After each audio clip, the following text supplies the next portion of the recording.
Salve, salve, rapaziada e moçada, aqui quem vos fala é DJ Pretuel. E hoje nós estamos aqui em São Caetano, fazendo uma visita aqui pro meu amigo Mastrotti. Como é que você tá, Mastrotti? Tudo bem, camarada?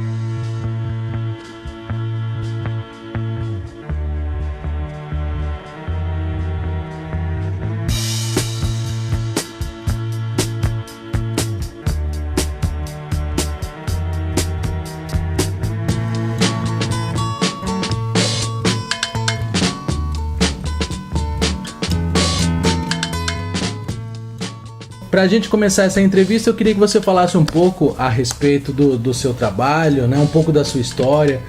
Como que nasceu o Mastrotti cartunista ou algo antes dele?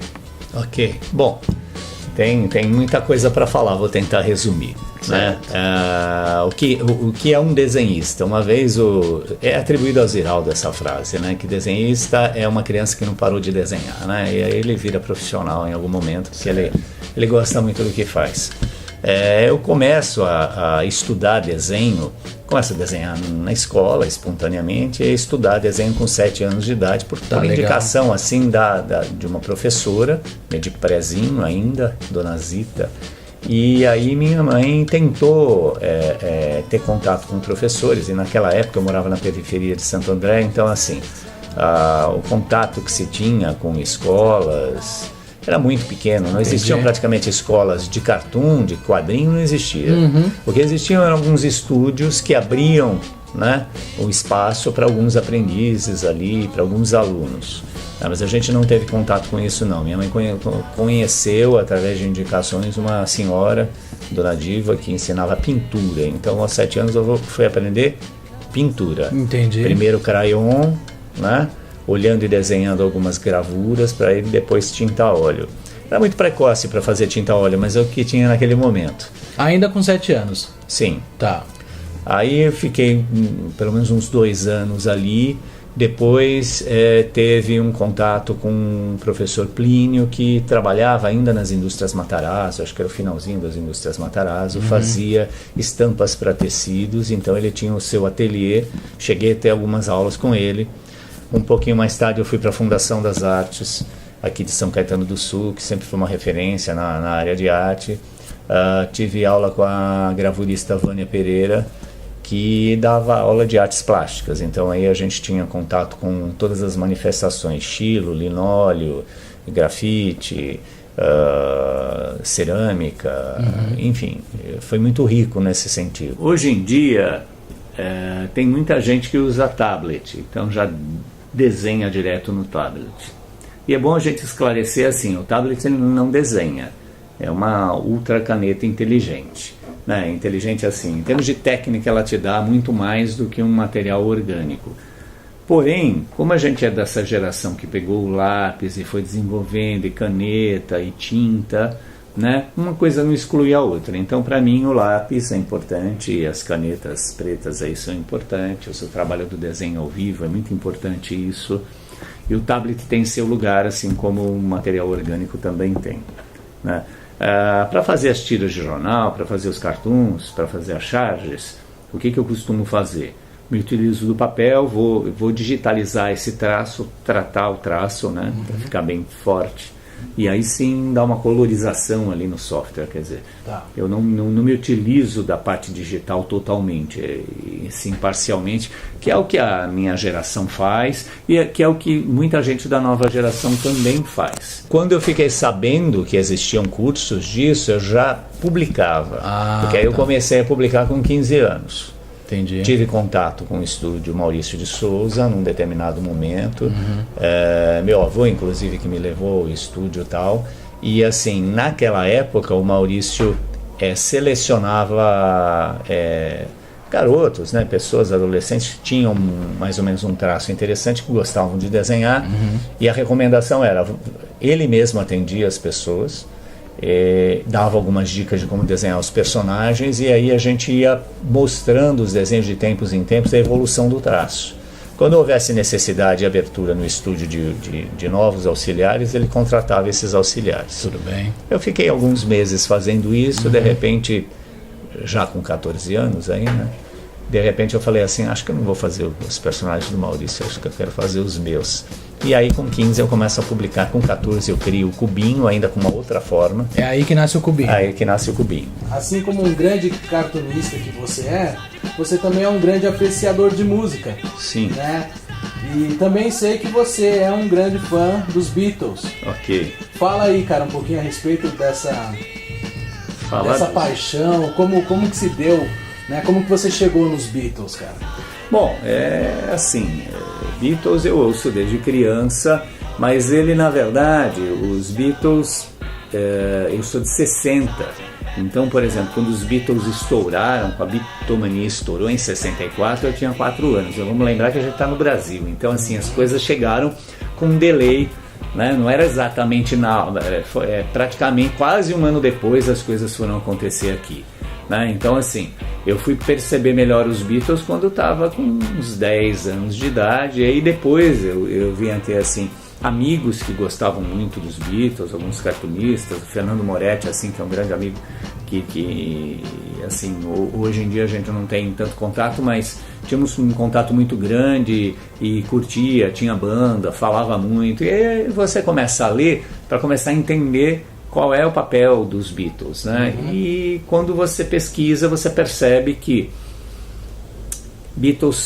os Beatles são os Beatles porque eles têm uma influência e uma importância muito além da música.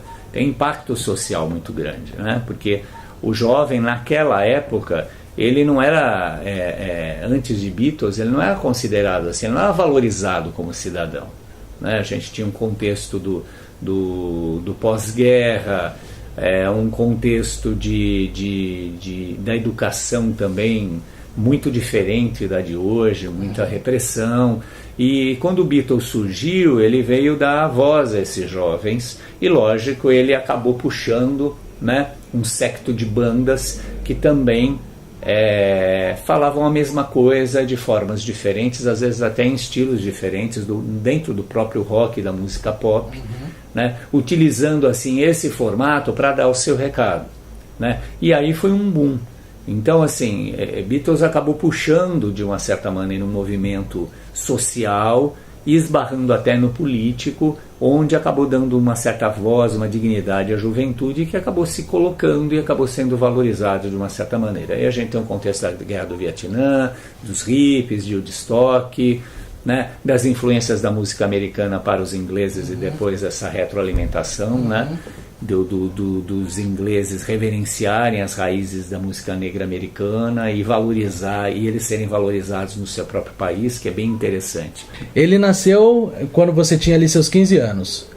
14 anos na verdade. 14 anos. Mas com 15 eu começo a publicar. Então o aniversário do personagem eu considero a partir do momento que ele nasce para o público e não para o autor. Perfeito.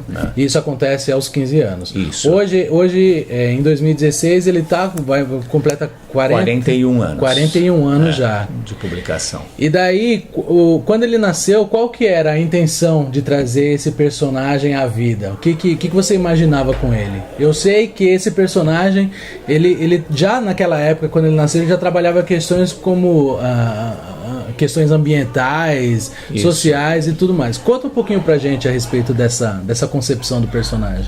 Então, isso é bem interessante porque assim, quando você tem 15 anos, você tem um repertório. A partir do momento que você vai, né, crescendo, você vai crescendo, teu repertório também cresce. Lógico. Então, na verdade, a história do Cubinho é a história também do meu crescimento como ser humano, indivíduo, cidadão, e como aquele que percebe e sente que algumas melhorias precisam ser feitas na sociedade, porque elas não são feitas na velocidade que dá necessidade, né? E aí você começa a questionar, conversar com pessoas, estudar, e percebe o seguinte, que algumas coisas podem ser ditas através da tira, através do formato tira, através de um personagem que passa a ser um porta-voz. Então, assim, claro que com 14 anos eu lia o quê? Eu lia Maurício de Souza, começava a ler alguma coisa de super-herói e alguns outros quadrinhos, mas era muito pouca coisa que se tinha acesso. Quando eu começo a publicar o Cubinho, ele tinha muito dessa tirinha da piadinha e tinha alguns ensaios voltados à questão ecológica, ou seja, vamos cuidar da nossa cidade, né, no seguinte sentido, não vamos jogar papel na rua, vamos cuidar do buraco, vamos cuidar das árvores, vamos cuidar do meio que a gente vive. Então começa um pouco a ideia da ecologia aí. É claro que quando eu começo a trabalhar internamente no jornal, logo em seguida, 6 meses depois que eu começo a publicar, que foi 22 de julho de 75, né, eu começo a ter contato, lógico, com jornalistas, com outras pessoas, e aí você começa a ampliar o teu repertório e a tua visão. Perfeito. O acesso também diário a vários jornais, isso também te dá uma oportunidade. Vamos lembrar que aquela época nem se pensava em internet. Então, você começa a ter acesso a informações e a comparativos. Então, eu tinha a Folha, eu tinha o Estadão, tinha o Jornal do Brasil. Ele era lançado nesses jornais? Ele saía, começou exclusivamente no Diário do Grande ABC. Do Grande ABC, tá. 2 anos depois, já com 17 anos, eu fui procurado pela editora Ivone Amorim, que era, e depois eu vim a descobrir que era irmã do Jair Amorim, grande sambista, né, compositor. Ela tinha uma editora que pretendia fazer distribuição de quadrinho nacional como dos moldes dos syndicates americanos, ou seja, você produz para mim, eu distribuo nos jornais, você não precisa se preocupar em vender. Tá. Né? Que é um formato muito sonhado pelos desenhistas brasileiros e nunca atingido.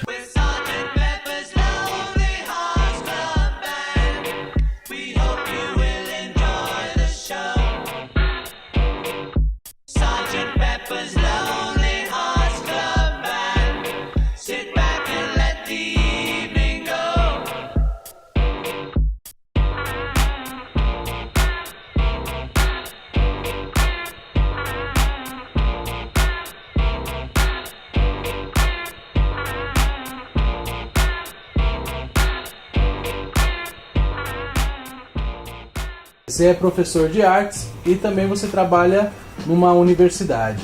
Isso. Existe uma diferença muito grande na hora de você passar orientações artísticas do que você estar dentro de uma universidade e falar de assuntos que fogem um pouco desse assunto? Olha, eu acho que hoje eu faço uma leitura, né, aos 56 anos aqui, meio que assim. Fazer cartoon e fazer charge também é educar. A publicidade e propaganda é uma necessidade premente do ser humano para divulgar suas coisas, suas ideias, seus produtos e seus serviços. No mundo organizado, não dá para mentir, não dá para ter serviços e produtos ruins. E se tiver, tem um órgão autorregulamentador, que é o CONAR, que a propaganda que era taxada de coisa, né, do capitalismo pura e simplesmente, hoje ela evoluiu muito. Hoje o poder está na mão do consumidor. Então o consumidor determina o que o fabricante, o que ele quer. Perfeito. E o fabricante se adapta. Você acha que ela tem um poder de influenciar toda uma juventude e de certa forma alienar ela também?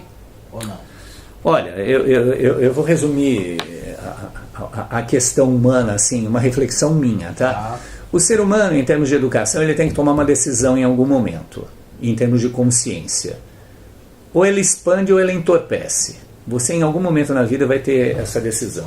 Você quer que a sua consciência se expanda? Ela vai ter que se expandir em qualidade, em repertório diversificado, em cada vez mais conseguir ver além das aparências, em estudo, aprofundamento e pesquisa.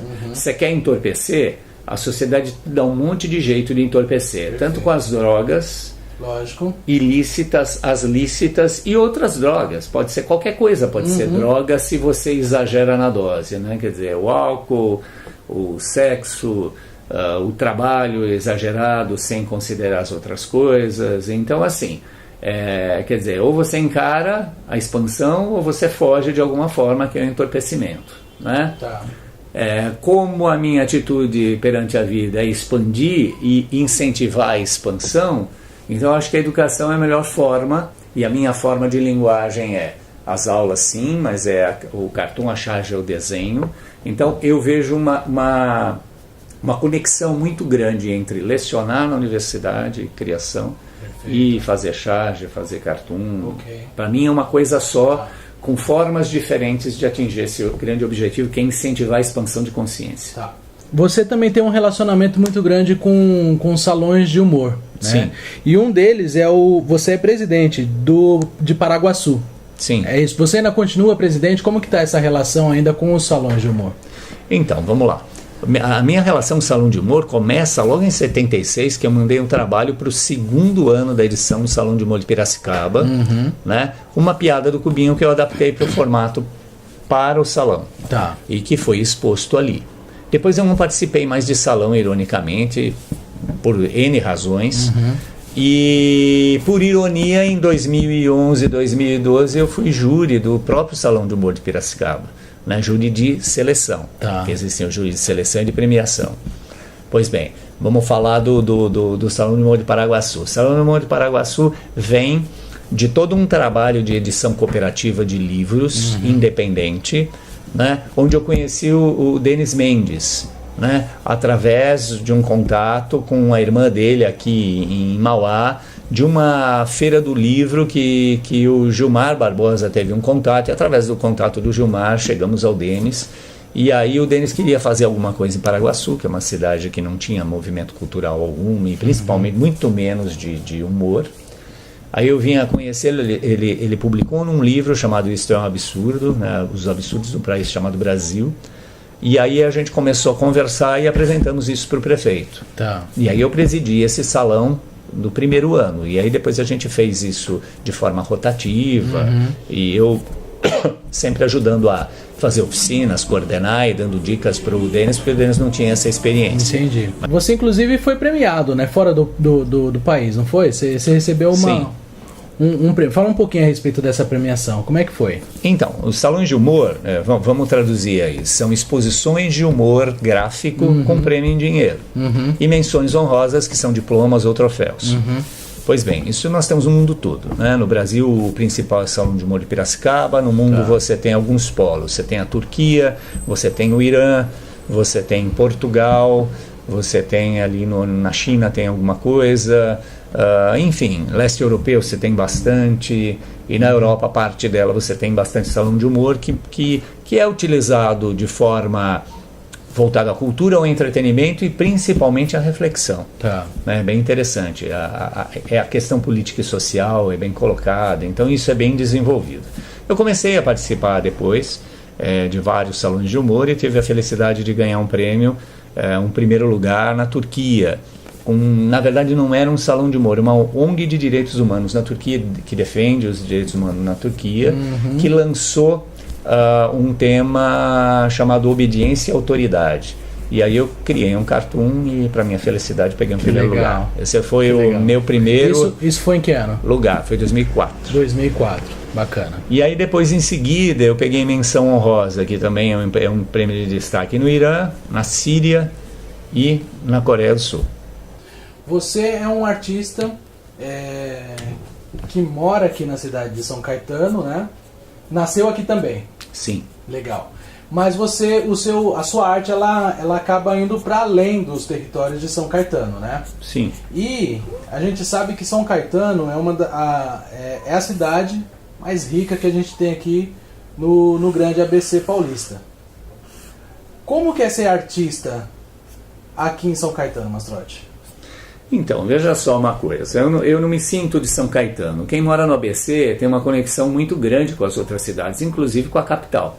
Né? Eu morei muito tempo, estudei a minha vida inteira praticamente em Santo André e mais recentemente eu voltei para a cidade, né? E tem uma interação grande com São Bernardo do Campo.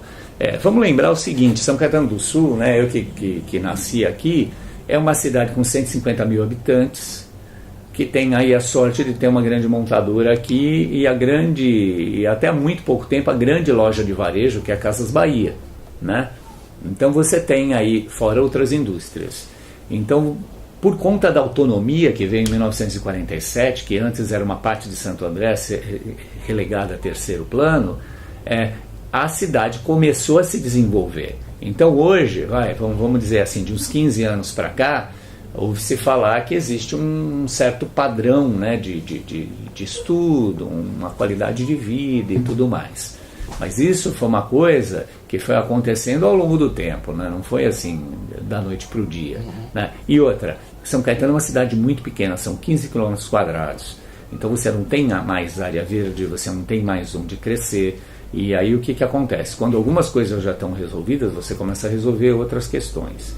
Bom, para quem não sabe, o Mastrotti foi quem trabalhou no logo da Margem Entretenimento. Isso. E também trabalhou no storyboard do clipe do Galo, do Sr. Galo. Exatamente. Só que essa não foi a sua primeira experiência também, né, Mastrotti? Com relação ao storyboard. Storyboard não. Qual foi? Bom, foram alguns trabalhos para comerciais, né? Uhum. Alguns trabalhos acadêmicos, inclusive, para comerciais de TV. E depois eu tive uma experiência interessante que ainda não estreou no cinema, que foi um storyboard de um longa-metragem lá, do Olhar Imaginário, lá do Tony, né? Do Tony Venturi. E a adequação do trabalho que você faz pro storyboard é tranquilo? Foi tranquilo ou você teve que se adaptar a algum tipo de linguagem? Como que foi esse processo? Vamos colocar o seguinte, o papel do storyboardista é ser um facilitador para materializar o que está na cabeça do diretor. É sempre assim. Então o diretor vai colocar, olha, nessa cena eu quero 3 personagens vistos de um ângulo tal, e são personagens A e B e C, e no fundo eu tenho tal elemento. E aí você faz um RAF, você faz um desenho, não é um desenho acabado, não é um trabalho de arte, é um trabalho só para nortear as pessoas no set e ajudar o diretor e as equipes na hora de filmar. Inclusive para não aumentar os custos do filme. Lógico. Porque quando você está no set, o que acontece? Todas as equipes têm que estar olhando para o mesmo ponto. E o storyboard ajuda a entender melhor esse processo. Vendo o clipe do Galo, você que construiu o storyboard, você acha que a gente conseguiu chegar perto daquilo que você tinha aquilo que você tinha visualizado ali na hora que você estava desenhando? Qual foi a sua reação vendo o clipe realizado? Não, eu achei muito bacana. Eu acho que, assim, né, a direção foi sua. Então eu acho que você conseguiu. Acho que foi um trabalho bacana, é um trabalho de muita sintonia, né? Quer dizer, você que é o diretor que concebeu esse roteiro, né? E a minha parte como apoio, né, do storyboard, eu acho que ficou bem próximo. É claro que em determinados momentos tem coisa ali que pode crescer na hora do set, você deve ter percebido isso, alguma coisa, não, puxa aqui, vamos contribuir. Mas isso é perfeitamente natural. A gente está aqui no teu estúdio. Sim. Né? Como que funciona para as pessoas que estão interessadas, que querem saber um pouco mais a respeito do seu trabalho, até mesmo de vir fazer aula com você aqui, como que elas podem te achar ou te contatar? Tá, eu acho que aí entrando em contato via blog, é bem interessante, né? Mastrotti, cartunista Mastrotti, .blogspot.com, tá, né? Tem mastroticaricaturas.blogspot.com, né? Lá tem um grande portfólio meu, dá para as pessoas se nortearem até onde a gente pode ir. E assim, o meu espaço é singelo, a minha capacidade de receber alunos é de um estúdio, não é de uma escola. Mastrotti, meu irmão, camarada, muito obrigado pela entrevista cedida aqui. Eu que agradeço. Resistência Artística que agradece. Maravilha. E vamos para a próxima. Muito obrigado mesmo, cara. Obrigado. Até mais, até a próxima. Até mais. Até mais, até a próxima. Um beijo no coração de vocês e a gente se encontra na semana que vem. Tchau, tchau.